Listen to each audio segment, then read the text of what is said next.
கர்த்தருடைய நாமத்தை மகிமை உண்டாகட்டும்.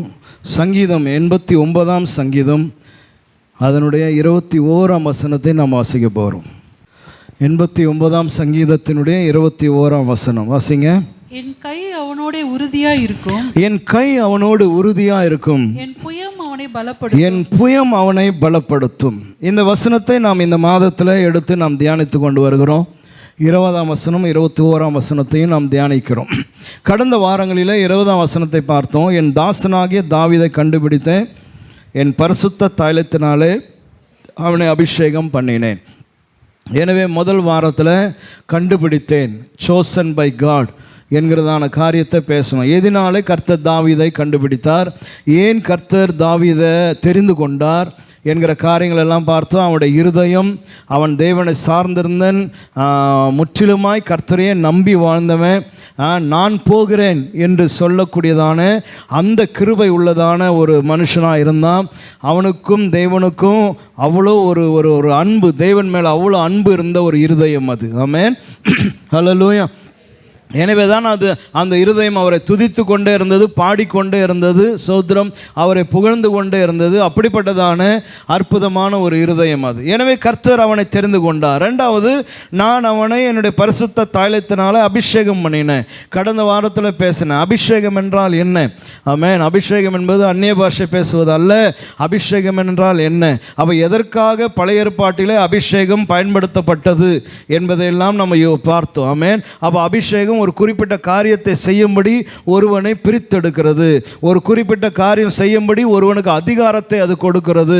ஒரு பரிசுத்த பொருளாய் ஒன்று இருப்பதற்காய் அந்த பொருளை அது பிரித்தெடுக்கிறது. ஆமென், ஹல்லேலூயா. பரிசுத்த எண்ணெயை ஆண்டவர் செய்யும்படி வைத்திருந்தார். ஆமென், சோத்ரா. அப்ப ராஜாக்கள் மீது அபிஷேகம் தைலம் ஊற்றப்பட்ட போது அவன் தேசத்தை ஆளுகிற அந்த அதிகாரத்தை அவனுக்கு தந்தது. ஆசாரிய ஊழியத்தின் மீது ஆரோனையும் ஆரோனுடைய பிள்ளைகளையும் அபிஷேக தைலத்தினாலே அவன் தலையின் மேலே மோசையை கொண்டு ஊற்றின போது அவன் ஆசாரிய ஊழியம் செய்வதற்கு ஆரோனையும் ஆரோனுடைய குடும்பத்தையும் பிரித்தெடுத்தது. ஆமென்.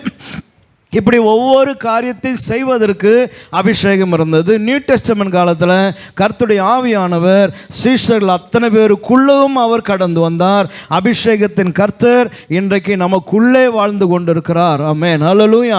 அப்போ ஒரு ராஜாவை அபிஷேகம் பண்ணால் அவன் ராஜாவாக இருக்கணும். ஒருவன் அபிஷேகம் பண்ணி நீ ஆசாரியனாக இருக்கணும்னா அவன் ஆசாரியாக இருக்கணும். இன்றைக்கி உன்னையும் என்னையும் ஏன் கர்த்தர் அபிஷேகம் பண்ணி இருக்கிறார் என்பதை நம்ம பார்த்தோம். அது எதின் அடிப்படையில் பார்த்தோம்னா இயேசு கிறிஸ்துடைய வாழ்க்கை.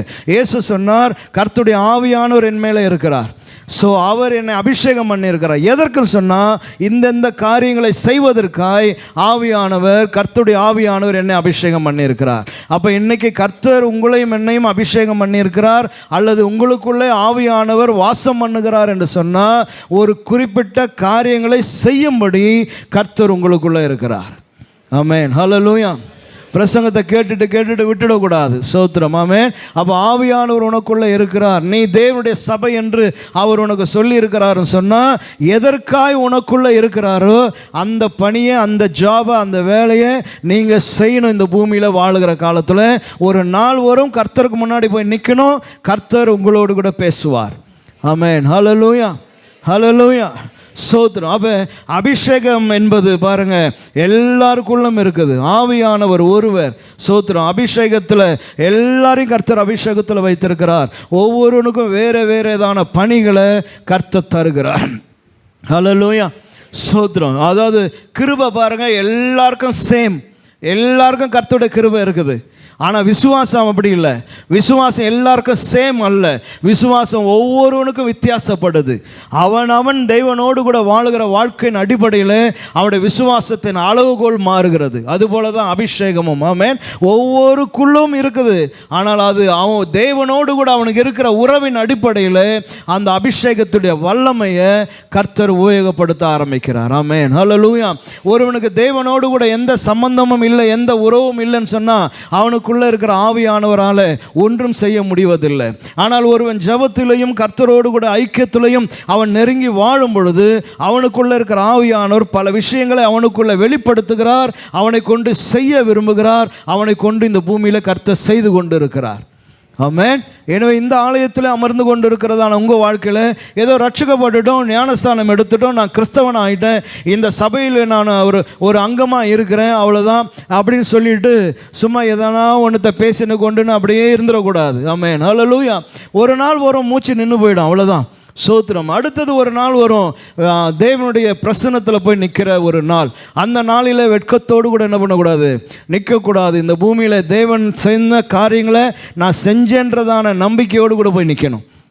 அதுக்கு தான் கர்த்தர் அபிஷேகத்தை உனக்குள்ள எனக்குள்ள தந்திருக்கிறார். அந்த அபிஷேகம் சில விசேஷமான காரியங்களை உன்னிலே செய்ய விரும்புகிறது, அது செய்யும். ஆமென். இன்றைக்கு செய்தி 21ஆம் வசனம், என் கை அவனோடு கூட உறுதியாக இருக்கும், என் புயம் அவனை பலப்படுத்தும். ஆமென். ஹல்லேலூயா. கர்த்தருடைய கை, காட்ஸ் ஹேண்ட். ஆமென். ஹல்லேலூயா. அப்போ கர்த்தருடைய கை பாருங்க, இது அற்புதமான ஒரு கை, மண்ணினாலே மனுஷனை உருவாக்கினதான கை. ஆமென். ஹல்லேலூயா. அமிழ்ந்து போகையிலே கரம் நீட்டி நம்மை தூக்கி எடுக்கிறதான கை. ஆமென். சோத்திரம். உன்னையும் எண்ணம் அவருடைய கையிலே வரைந்திருக்கிறேன் என்று கர்த்தர் சொல்லுகிறார். ஹல்லேலூயா. அவருடைய கை ஆணிகள் கடாவப்பட்டதான கை. ஆமென். சோத்திரம். அந்த கை நம்மை தொடுமானால் அதிலிருந்து குணம் உண்டாகும். அற்புதமான ஒரு கரம் தேவனுடைய கரம். ஆண்டவர் சொல்றார், என் கை அவனோடு கூட உறுதியாக இருக்கும், அவன் கூட என் கை உறுதியாக இருக்கும், என்னுடைய புயம் அவனை ஸ்ட்ரென்தன் பண்ணும். ஆமென். சோத்திரம். ஹல்லேலூயா. அப்போ யார் ஒருவனை தேவன் தெரிந்து கொண்டாரோ, யார் ஒருவனை கர்த்தர் அபிஷேகம் பண்ணியிருக்கிறாரோ, அவனோடு கூட தேவனுடைய கரம் இருக்குது, அவனை கர்த்தருடைய கரம் பலப்படுத்துகிறது. சோத்திரம். ஆமென். ஹல்லேலூயா. ஆமென். சோத்திரம். இன்னைக்கு இருக்கிற நேரத்தில் நான் முடிக்க ஆசைப்படுகிறேன். ஆமென். சோத்திரம். தாவீதினுடைய வாழ்க்கையில் கர்த்தருடைய கரம். ஆமென். அது எப்படி செயல்பட்டது? சோத்திரம். 2 வல்லமை உள்ளதான கரம் தாவீதினுடைய வாழ்க்கையில் செயல்பட ஆரம்பிக்குது. ஒன்று வல்லமை உள்ளதான கரமாகிய சவுல் ராஜாவின் கரம். ஆமென். ராஜாவுடைய கரம், சாதாரண குயவனுடைய கை அல்ல. சவுல் என்கிற கிங், ராஜா, தேசத்தை இஸ்ரவேலை ஆளுகை செய்கிறதான பவர்ஃபுல் ராஜாவாகிய முதல் ராஜாவாகிய சவுலுடைய கரம். ஆமென். ஹல்லேலூயா. இன்னொரு பக்கம் தேவனுடைய கரம். Price the Lord. ஹல்லேலூயா. ஆமென். சோதர 2 கரம். ஆமென். ஹல்லேலூயா. இல்லையா? அந்த 2 இதை இமேஜின் பண்ணணும். 2மே பாருங்க, ஒன்று ராஜாவுடைய கை, அதுக்கும் வல்லமை இருக்குது, அதுக்கும் பவர் இருக்குது, அது நினைச்சாலும் உயிரை எடுத்துரும். ஆமென். ஹல்லேலூயா. அந்த சகல அத்தாரிட்டியும் சகல பவரும் சவுலுக்கு இருக்குது. இன்னொரு பக்கத்தில் பார்த்தா கர்த்தருடைய கரம். இந்த 2 கரத்தின் மத்தியில் தாவீது இருக்கிறான். ஆமென். ஹல்லேலூயா. சோத்திரம். இந்த இந்த இந்த இந்த கரங்கள் தாவீதோடு கூட எப்படியெல்லாம் விளையாடினது என்பதை இந்த காலையில் சொல்லி நான் ஜெபித்து நான் முடிக்க விரும்புகிறேன். ஆமென். நான் கொண்டு வந்த முழு செய்தியும் பேசி முடிக்க முடியாதுன்னு நான் நினைக்கிறேன், ஏன்னா நேரம் ஓடி போச்சு. ஆனால் முக்கியமான சாராம்சத்தை நான் சொல்லி நான் ஜெபிக்கிறேன். ஆமென். சோத்திரம். 1 சாமுவேலின் புஸ்தகம் 23ஆம் அதிகாரம். எல்லாமே சாமுவேல் புஸ்தகத்தை எடுத்துக்கோங்க. 1 சாமுவேல் 23ஆம் அதிகாரம் 1லிருந்து 5 வசனங்களை நம்ம வாசிக்க போகிறோம். 1 Samuel chapter 23 verse from 1 to 5. இதோ பெலிஸ்தர் கேகிலாவின் மேல் யுத்தம் பண்ணி களஞ்சியங்களை கொள்ளையிடுகிறார்கள் என்று தாவீதுக்கு அறிவிக்கப்பட்டது. அப்பொழுது தாவீது, நான் போய் அந்த பெலிஸ்தரை முறியடிக்கலாமா என்று கர்த்தரிடத்தில் விசாரித்ததற்கு கர்த்தர், நீ போ, பெலிஸ்தரை முறியடித்து கேகிலாவை ரட்சிப்பாயாக என்று தாவீதுக்கு சொன்னார். ஆனாலும் தாவீதின் மனுஷர் அவனை நோக்கி, இதோ நாங்கள் இங்கே யூதாவிலே இருக்கும் போதே பயப்படுகிறோம், நாங்கள் பெலிஸ்தருடைய சேனைகளை எதிர்க்கிறதற்கு கேகிலாவுக்கு போனால் எவ்வளவு அதிகம் என்றார்கள். அப்பொழுது தாவீது திரும்பவும் கர்த்தரிடத்தில் விசாரித்த போது கர்த்தர் அவனுக்கு உத்தரமாக, நீ எழும்பி கேகிலாவுக்கு போ, நான் பெலிஸ்தரை உன் கையில் ஒப்பு கொடுப்பேன் என்றார். Praise the Lord. Hallelujah. அப்படியே அவன் போனான், இதுமாய் கேகிலாவின் குடிகளை ரட்சித்தான். 5ஆம் வசனத்தில் முடியுது. ஓகே. ஸோ அப்போ ஒரு யுத்தம் நடக்குது.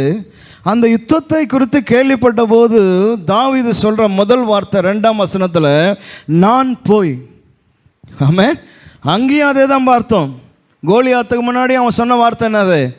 நான் போய். அப்போ ஒன்று விளங்கிக்கணும், தேவனால் ஒருவன் கண்டுபிடிக்கப்பட்டது உண்மையானால், தேவனால் ஒருவன் அபிஷேகம் பண்ணப்பட்டது உண்மையானால், அவன் துணிந்து போகிறவனாக இருப்பான். Praise the Lord. ஹல்லேலூயா. இன்னைக்கு பல ஊர்களை விட்டு நாடுகளை விட்டு மிஷினரிகள் எல்லாம் பயணித்து வேறு வேறு தேசங்களுக்கு இடம் தெரியாத இடங்களுக்கெல்லாம் போனாங்களே. காரணம் என்னென்னா இந்த ஆவியானுடைய அபிஷேகம். ஆமென், ஹல்லேலூயா, சோத்திரம். அவன் சொல்கிறான், நான் போகிறேன், அந்த அந்த அந்த அந்த அந்த அந்த வாஞ்சை, அந்த விருப்பம் நான் செய்கிறேன், நான் இந்த காரியத்தை பார்த்து கொள்கிறேன், நான் போகிறேன் இந்த யுத்தத்துக்கு. ஆமென்.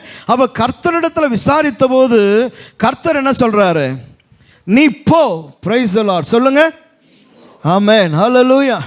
ஆண்டவருடைய வாயிலிருந்து வர வார்த்தை பாரு, நீ போ. சோத்திரம். ஆமென்.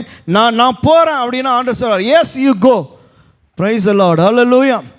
ஆனால் கூட இருந்தவன் சொல்கிறான், நாங்கள் இப்போவே இங்கே யூதயாவில் இருக்கும் போதே நாங்கள் பயத்தோடு இருக்கிறோம், இப்போ இந்த சண்டைக்கு வேற நம்ம அங்கே போகணுமா அப்படின்னும் போது மீண்டுமாய் கர்த்தரிடத்தில் விசாரித்த பொழுது கர்த்தர் சொல்றார், நீ எழும்பி கேகிலாவுக்கு என்ன பண்ணு, போ, நான் பெலிஸ்தரை உன்னுடைய கையில் நான் ஒப்பு கொடுப்பேனாரு. அதே போல் தாவீதினுடைய கையில் அந்த ஜனத்தை கர்த்தர் ஒப்பு கொடுத்தார். ஆமென், ஹல்லேலூயா, ஹல்லேலூயா. அப்போ தாவீதோடு கூட கர்த்தர் கூட இருக்கிறார், கர்த்தருடைய கரம் இருக்குது. அந்த யுத்த புருஷனாய் தேவன் இருந்து அவனுடைய யுத்தத்தை நடத்துகிறாரு. அந்த யுத்தத்தில் தாவீதுக்கு பெரிய ஜெயத்தை கர்த்தர் என்ன பண்ணுறாரு, கட்டளை எடுக்கிறார். ஆமென், சோத்திரம். 6ஆம் வசனத்திலிருந்து நீங்கள் 7ஆம் வசனத்துக்குள்ளே வருவீர்களானால், தாவீது கேகிலாவுக்கு வந்தான் என்று சவுலுக்கு அறிவிக்கப்பட்ட போது, இப்போ ராஜாவுக்கு தெரியுது இந்த ஊருக்கு அவன் வந்துட்டான போது தேவன் அவனை என் கையில் ஒப்பு கொடுத்தார். அவன் கதவுகளும் தாழ்பாட்களும் உள்ள பட்டணத்திற்குள்ளே பிரவேசித்ததினாலே அடைக்கப்பட்டிருக்கிறான் என்று சொல்லி தாவீதையும் அவன் மனுஷரையும் முற்றுகை போடும்படிக்கு கேகிலாவுக்கு போக எல்லா ஜனத்தையும் யுத்தத்திற்கு அழைப்பித்தான். ஆமென், ஹல்லேலூயா. பாருங்க, இங்க அடுத்த ஒரு கரம் மிகப்பெரியதான யுத்தத்தில் ஜெயத்தை தந்திருக்குது. இதை கேள்விப்பட்ட உடனே இந்த கரம் சொல்லுது, சவுலுடைய கரம் சொல்லுது, அவன் இன்னைக்கு என் கையில் மாட்டிட்டான். காரணம், பட்டணத்துக்குள்ளே வந்து சிக்கி கொண்டு இருக்கிறான். அப்போ இந்த பட்டணத்துக்கு என்ன இருக்கு? கதவு உண்டு. சோத்திரம். பட்டணத்துக்கு வந்து டோர் இருக்குது. அதனால் பட்டணத்துடைய கதவை நான் இழுத்து மூடினேன்னா யார் உள்ள மாட்டிடுவான்? தாவீதும் அவனோட மனுஷனை மாட்டிடுவான். இன்னைக்கு அவன் எவ்வளோ நிச்சயமாக சொல்கிறான் பாரு, தேவன் அவனை என் கையில் ஒப்பு கொடுத்தார். அதனால் எல்லா ஜனத்தையும் தாவீதுக்கு விரோதமாக யுத்தத்துக்கு என்ன பண்ணுறானா, எழும்ப செய்கிறது இந்த பவர்ஃபுல் ஹேண்ட். ஆமென், ஹல்லேலூயா. அவன் அவனுடைய நிச்சயம் என்னன்னா, இன்னையோடு கூட தாவீது ஒழிந்து போகிறான், இன்னைக்கு நான் தாவீதையும் அவனுடைய கூட்டாளிகளையும் நான் முறியடிக்க போகிறேன். அவன் இன்றைக்கு அடைக்கப்பட்டதான ஒரு பட்டணத்துக்குள்ளே என் கையிலே மாட்டிக்கொண்டான். சோத்திரம். ஆமென், ஹல்லேலூயா. அந்த நிச்சயத்தோடு கூட அவன் வந்து என்ன பண்ணுறான், புறப்படுகிறான். ஆனால் அடுத்த வசனம் வாசிக்கும் பொழுது, தனக்கு பொல்லாப்பு செய்ய சவுல் எத்தனை பண்ணுகிறான் என்று தாவீது அறிந்து கொண்ட போது ஆசானாகிய அபியத்தாரை நோக்கி, யோபத் எங்கே கொண்டு வா என்றான். அப்போது தாவீது, இஸ்ரவேலின் தேவனாகிய கர்த்தாவே, சவுல் கேகிலாவுக்கு வந்து என் நிமித்தம் பட்டணத்தை அழிக்க வகை தேடுகிறான் என்று உமது அடியானாகிய நான் நிச்சயமாய் கேள்விப்பட்டேன். கேகிலா பட்டணத்தார் என்னை அவன் கையில் ஒப்பு கொடுப்பார்களோ, உம்முடைய அடியான் கேள்விப்பட்டபடி சவுல் வருவானோ? இஸ்ரவேலின் தேவனாகிய கர்த்தாவே, இதை உம்முடைய அடியானுக்கு தெரிவிக்க வேண்டும் என்றான். அதற்கு கர்த்தர், அவன் வருவான் என்றார். 22 கையில் ஒப்பு கொடுப்பார்களா அப்படின்னு கேட்டால் அதற்கு கர்த்தர் ஒப்பு கொடுப்பார்கள். சோத்திரம். 2 வார்த்தை கவனிக்கணும். 11 ஐயா எப்படி ஐயா அவன் வரேன்னு சொல்லியிருக்கிறானே, அவன் வருவானா அப்படின்னா கர்த்தர் என்ன சொல்கிறாரு, அவன் வருவான். 12 கேகிலா பட்டணத்தார் என்னையும் என் மனுஷரையும் சவுலின் கையில் ஒப்பு கொடுப்பார்களோ என்று தாவீது கேட்டதற்கு கர்த்தர் ஒப்பு கொடுப்பார் என்றார். Price the Lord. கவனிக்கணும். ஹல்லேலூயா. சில நேரங்களில் கர்த்தர் தருகிறதான வார்த்தைகள் நம்ம என்ன நினைக்கிறோம் சொன்னால், அதனால தான் இந்த ட்ரெண்ட் எல்லாம் வந்துருச்சு. இப்போ ஆதி காலத்தில் இந்த 1ஆம் தேதி அதிகாலை வாக்குத்தத்த ஜெபம், இந்த வாக்குத்தத்தம் அந்த வாக்குத்தத்தம், தினந்தோறும் வாக்குத்தத்தம், இதெல்லாம் இருந்ததா? இல்லை, இந்த ட்ரெண்டே கிடையாது. ஆதி நாட்களில் எல்லாம் ஊழியக்காரங்க ஜெபம் பண்ணாங்க, அவங்க ஞாயிற்றுக்கிழமை ஆராதனைக்கு என்ன வேணுமோ அதை கொண்டு வந்து பேசினாங்க. ஆனால் இந்த ட்ரெண்ட் வந்து மனுஷன் என்ன பண்ணிட்டான், உண்டாக்கிட்டான். என்னன்னா, எப்போ பார்த்தாலும் ஆண்டவர் வாயிலிருந்து என்னத்தான் வரணும், நல்லது தான் வரணும். இப்போ ஆண்டவர் என்ன சொல்லணும், உன்னை ஒப்பு கொடுக்க மாட்டான். அவன் வருவானா? வரமாட்டான். சோத்திரம். ஆமென். ஹல்லேலூயா. கர்த்தருடைய பிள்ளையே, கர்த்தர் உன்னை பார்த்து சொல்லுகிறார், சவுல் வரமாட்டான். அல்லேலூயா. ஓ, அவன் கையில ஒப்பு கொடுக்க மாட்டார். அல்லேலூயா. ஆமென். ஆனா ரெண்டே கேள்வி, ரெண்டு கேள்விக்கும் கர்த்தர் சொல்றார், வருவான், உன்னை இந்த ஜனம் அவங்க கையில ஒப்பு கொடுக்கும். அப்ப என்னன்னா, சோத்திரம். ஆமென். உண்மையை சொல்லணும்னா உண்மையை சொல்லித்தான் ஆகணும். ஆமென். இருக்கீங்களா எல்லாரும்? ஹல்லேலூயா.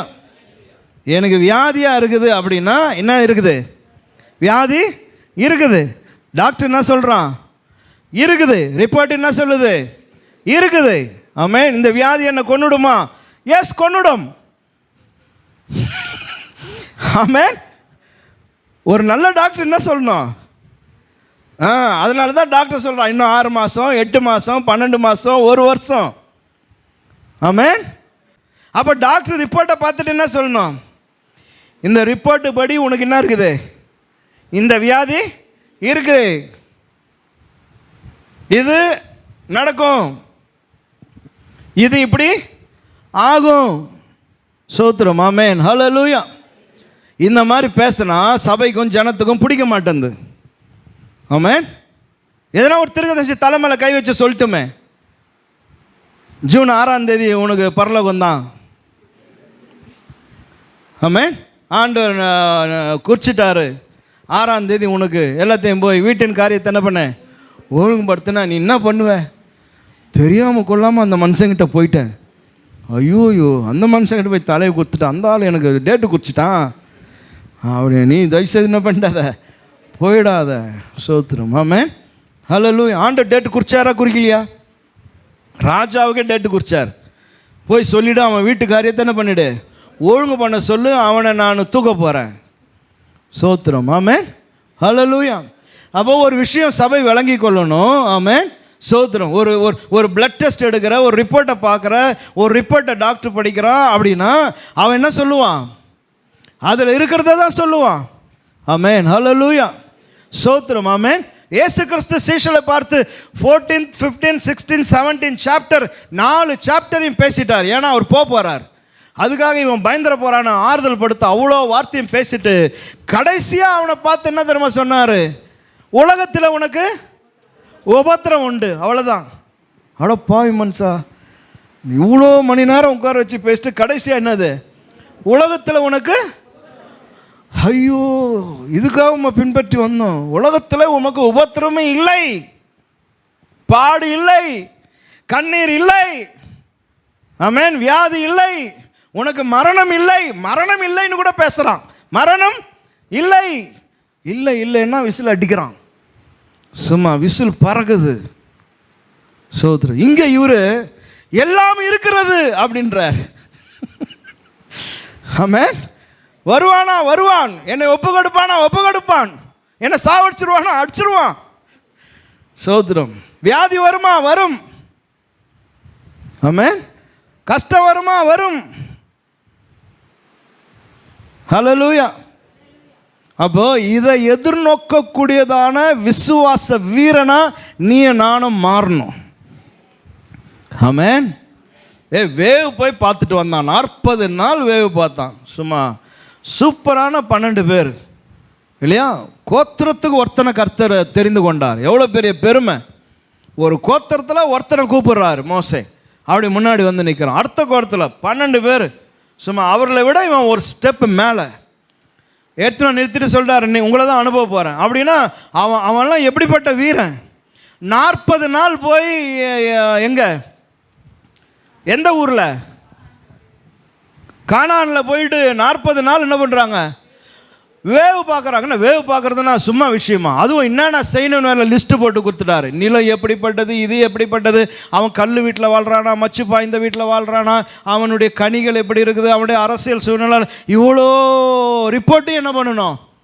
எடுத்துகிட்டு வரணும். எவங்கிட்டே மாட்டிக்கூடாது. ஆனால் பாரு, 40 நாள் முடிஞ்சு 12 பேரை வந்து நின்னான் பார்.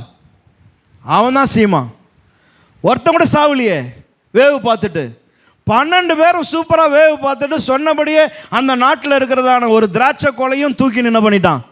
வந்து 12 பேரும் வந்து சப்மிட் பண்ணிட்டான் ரிப்போர்ட்டை. என்ன ரிப்போர்ட் சப்மிட் பண்ணா? மோசே ரொம்ப வெயிட் பண்ணே இருப்பார், பாவம், அவருக்கு வயசாகி போச்சு.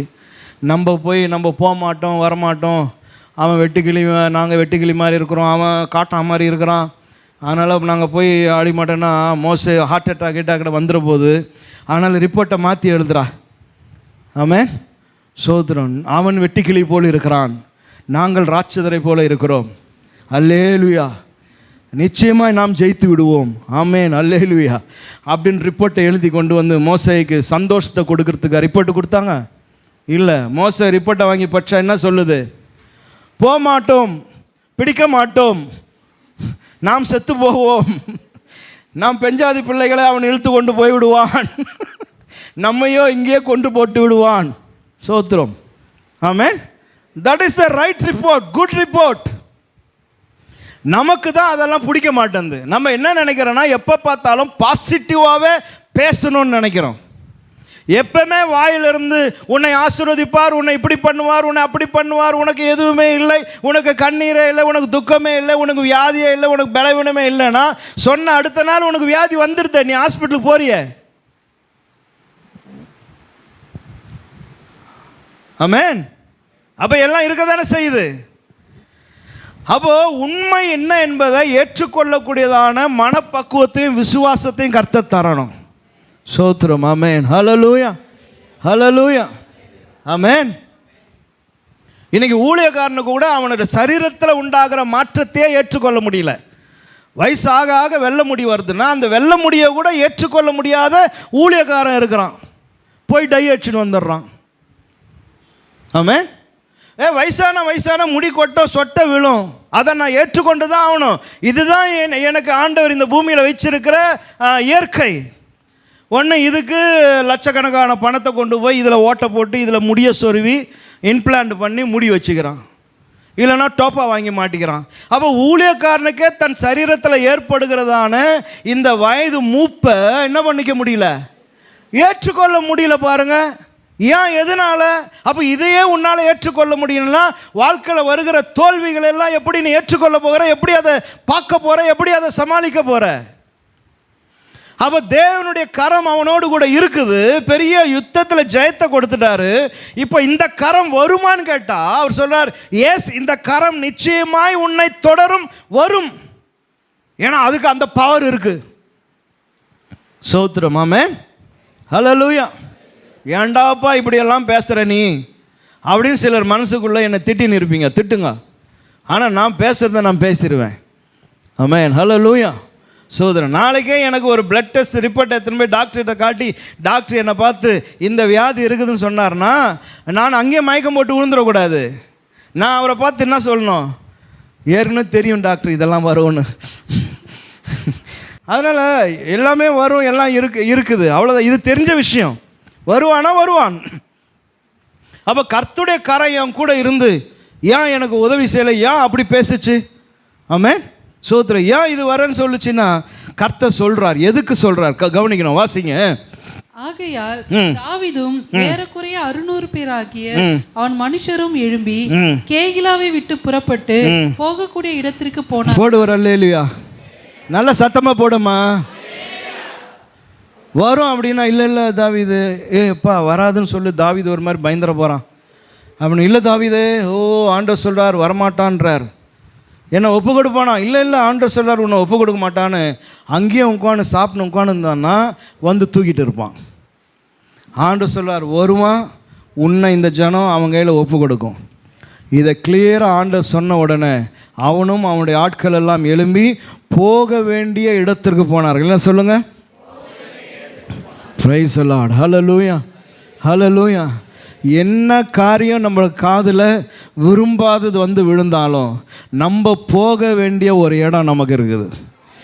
ஆமென், ஹல்லேலூயா. ஆமாம், அந்த இடத்துக்கு ஓடி வருவோமானால் அதுதான் நமக்கு அடைக்கலம், அதுதான் நம்மளுக்கு தஞ்சம். அந்த கரம் தான் நம்மை பாதுகாக்கிறதான கரம். பிரைஸ் தி லார்ட், ஹல்லேலூயா, ஹல்லேலூயா. வியாதியை மாற்றி உன்னை வாழ வைக்க வேண்டும் என்று விரும்புவாரானால் உன் வியாதியை மாற்றி இந்த பூமியில் வாழ வைப்பார். உன் வியாதி நிமித்தம் உன்னை அவருடைய தன் ராஜ்யத்துக்கு எடுத்துக்கொள்ள வேண்டும் என்று விரும்புவாரானால் அந்த வியாதி நிமித்தம் அவருடைய நாமம் மகிமைப்படும். ஆமென். ஹல்லேலூயா, ஹல்லேலூயா, ஹல்லேலூயா. இது அவர் கரம் செய்கிறதான அற்புதமான கிரியை. எனவே அவன் ஓடி போய் எங்கே போகணுமோ அங்கே போய் அவன் தப்பித்தான். ஆமென், ஹல்லேலூயா, ஸ்தோத்திரம். 14ஆம் வசனங்கள் எல்லாம் தாவீது வனாந்தரத்தில் உள்ள அரணான ஸ்தலங்களிலே தங்கி சீப் என்னும் வனாந்தரத்தில் இருக்கிற ஒரு மலையிலே தரித்திருந்தான். சவுல் அனுதினமும் அவனை தேடியும் தேவன் அவனை அவன் கையில் ஒப்பு கொடுக்கவில்லை. Price the Lord. தேவன் அவனை அவன் கையில் ஒப்பு கொடுக்கவில்லை. ஆமென், ஹல்லேலூயா, ஸ்தோத்திரம். எனவே இந்த காலையில் நீங்கள் விளங்கி கொள்ளணும். ஆமென், ஹல்லேலூயா, ஸ்தோத்திரம். டெசர்ட்டில் இருக்கிறான். டெசர்ட்டில் வைத்துக்கொண்டும் கர்த்தர் அவனுக்கு என்கரேஜ்மெண்ட்டை தரார். கர்த்தருடைய கரம் அவனை பலப்படுத்துகிறது. ஆமென். இப்போ தாவீதுடைய கூட்டாளி எங்கே இருக்கிறாங்க? வனாந்தரத்தில் வந்திருக்கிறான். ஆனால் வனாந்தரத்தில் கர்த்தருடைய செயலை பாருங்க. இந்த எந்த கை விரட்டுதோ அந்த கையினுடைய மகனாகிய யோனத்தான் யாரை சந்திக்க வரான்? தாவீதை சந்திக்க வனாந்திரத்துக்கு வந்து வனாந்திரத்தில் தாவீதோடு கூட உடன்படிக்கை செய்து கொண்டு, நீ பயப்படாத, நான் பார்த்து கொள்ளுகிறேன் என்று சொல்லக்கூடிய ஆறுதலான வார்த்தையை, என்கரேஜ்மெண்ட்டான வார்த்தையை இந்த விரட்டுகிற கையில் இருந்து தேவன் ஒருவனை அனுப்பி யோனத்தான் வந்து வனாந்திரத்தில் அவனுக்கு ஒரு ஆறுதல் போடுவார். அல்லேலூயா. வனாந்திரத்தில் அவனுக்கு ஒரு உற்சாகம், வனாந்திரத்தில் அவனுக்கு ஒரு நபர். பிரைஸ் தி லார்ட், அல்லேலூயா, ஆமென். இருக்கீங்களா எல்லாரும்? சோதரம். அதுதான் கர்த்தருடைய கரம். ஆமென், ஹல்லேலூயா, சோதரம். ஓகே ஐயா, கர்த்தருடைய கரமெல்லாம் இருக்குன்னா பேசுகிறீங்க, ரொம்ப சந்தோஷம். ஆனால் கேள்வி என்னன்னா, கர்த்தருடைய கரமெல்லாம் என் கூட இப்படியெல்லாம் இருக்கும் போது ஏன் எனக்கு கஷ்டம், ஏன் எனக்கு உபத்திரம், ஏன் பிரச்சனை? கேள்வி வருதா வரலையா? ஆமென், சோதரம். நான் கர்த்தருடைய கையில் இருக்கிறேன், கர்த்தர் என் கூட இருக்கிறார், கர்த்தர் பயங்கர பராக்கிரமசாலி, பலப்படுத்துகிறேன் அப்படின்றார். அப்புறம் எதுக்கு ஐயா பிரச்சனை சொன்னால், கர்த்தர் சொல்லுகிற காரியம் என்னென்னா, ஜெர்மியா சாப்டர் 18 verse 6, எரேமியா 18ஆம் அதிகாரம் 6ஆம் வசனம். இஸ்ரவேல் குடும்பத்தாரே, இந்த குயவன் செய்தது போல நான் உங்களுக்கு செய்யக்கூடாதோ என்று கர்த்தர் சொல்லுகிறார். இதோ இஸ்ரவேல் வீட்டாரே, களிமண் குயவன் கையில் இருக்கிறது போல நீங்கள் என் கையில் இருக்கிறீர்கள். எஸ், ரொம்ப simple. He is a protector. அவர் உன்னை பாதுகாக்கிறவர். But also he is the master of potter. இல்லையா? அவர் வந்து குயவன், அவர் வந்து உன்னை பாதுகாக்கிறவர் தான். பட் சேம் டைம் அவர் யாரு? உங்களுடைய குயவன், அவர் வணைகிறவர். ஆமென், ஹல்லேலூயா. அப்போ சில நேரங்களில் அவர் ஒரு தம்மை வச்சு அப்படி அழுத்தினார்னா, ஆமென், கொஞ்சம் கஷ்டமாக தான் இருக்கணும். ஆனால் அந்த அழுத்துதல் உன்னை வேற ஒரு வடிவத்தை உருவாக்கும் முன்னிலை. ஆமென், ஹல்லேலூயா, ஹல்லேலூயா. அப்போ குயவனுடைய கையில் இருக்கிறது போல நீங்களும் நானும் இருக்கிறோம். அந்த கை என்னை பாதுகாக்கிற கை, அது என்னை பலப்படுத்துகிற கை, அது எனக்கு சகாயம் செய்கிற கை. ஆனால் அந்த கை தான் என்னுடைய குயவன், என்னை உருவாக்குற தகப்பன். ஆமென், ஹல்லேலூயா. அப்போ அவர் என்னை ஷேப் பண்ணும் பொழுது சில காலங்கள், சில நேரங்கள், ஆமென், அந்த அழுத்தம், அந்த காரியங்கள் எல்லாம் என்னை வடிவமுள்ளவனாய், என்னை ஒரு ஷேப்லெஸ்ஸாக இருக்கிற என்னை ஒரு ஷேப் உள்ளவனாய், அழகற்றவனாய் இருக்கிற என்னை அழகுள்ளவனாய், உபயோகமற்றவனாய் இருக்கிற என்னை உபயோகமுள்ளவனாய் கர்த்தர் உருவாக்குகிறார். ஆமென், ஹல்லேலூயா. அதனால் டைரி ரொம்ப போயினே இருக்குது. டைரி பார்த்தோன்னா 11:30 ஆகிடும். பாவம், நீங்கள்லாம் வெயிலில் வேறு இருக்கிறீங்க. ஆமென், ஸ்தோத்திரம், ஹல்லேலூயா. அதனால் சவுலுடைய கரம் கர்த்தருடைய கரம். சவுல் கரம் பராக்கிரமம் வல்லமையுள்ளதாக இருக்கலாம். ஆனால் அவனை காட்டிலும் 1000 மடங்கு வல்லமையுள்ளதான கரம் உன்னை அழைத்து வேறு பிரித்து உன்னை அபிஷேகம் பண்ணினவருடைய கரம். ஆமென், ஹல்லேலூயா. சவுலால் அவனுடைய கையில் உன்னை வரைய முடியாது. இருக்கீங்களா? ஒரு ஆமேன் வந்திருக்கணுமே. சவுல் உன்னை வரைய முடியுமா? எத்தனை பேரை வரைய முடியும் அவனால்? அவன் மூஞ்சி அவனால் வரைஞ்சிக்க முடியாது. ஆனால் இந்த கரம் அப்படி இல்லை. நம்ம எல்லாருடைய முகத்தையும் தன் கையில் வரைந்திருக்கிறதான கரம். ஆமென். சவுல் கையில் ஆணி அடிக்க முடியாது, வலி தாங்காது, கத்தி விடுவான். ஆணி அடிக்கிறவனை அவாச்சு விடுவான். ஆனால் இந்த கரம் ஆணிகள் கடாவப்பட்ட கரம். ஆமென், ஹல்லேலூயா. சவுலுடைய கையினால் ஒன்றையும் உருவாக்க முடியாது. Saul is not a creator. அவனால் ஒன்றும் கொடுத்து உருவாக்க முடியாது. ஆனால் கர்த்தருடைய கரம் உருவாக்குகிற கரம். ஆமென். அந்த கரத்துக்குள்ளே நீ இருக்கிற. ஹல்லேலூயா. அதனால் பயப்படாதீங்க.